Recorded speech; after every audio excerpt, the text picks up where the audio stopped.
My grandparents have been very important to me because I have lived with my maternal grandparents since my childhood and in my teenage.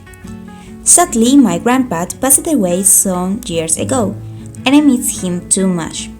But this story is about my maternal grandma, who is still with us. She is Rosalba, the sweetest grandma ever, who I lived with until 8 years ago, when she must to go to a nursing home 20 minutes far from my home.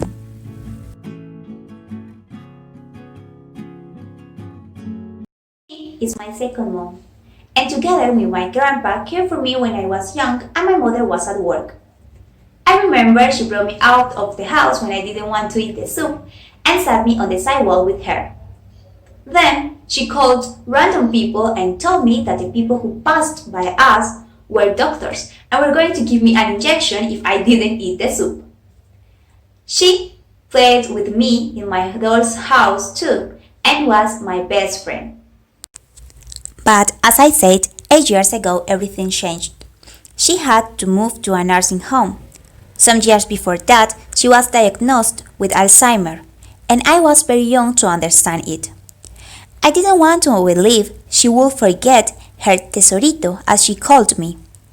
With time, we learned to go with the disease, but it turned more complicated every time until she needed someone to be always by her side. So that kind of care was just offered by a nursing home. At the beginning, she started to confuse some words, to forget the current day and the messages which were left by other people for someone of our family.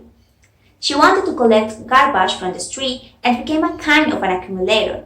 She saved food in her closet and this food rotted some days later. She couldn't recognize other people and so on. All those changes were very slow but constantly too.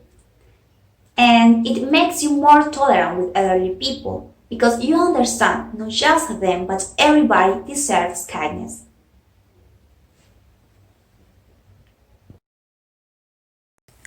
While I was writing these words, I was crying a little bit. And it was a sort of catharsis for me because I don't used to cry for personal reasons.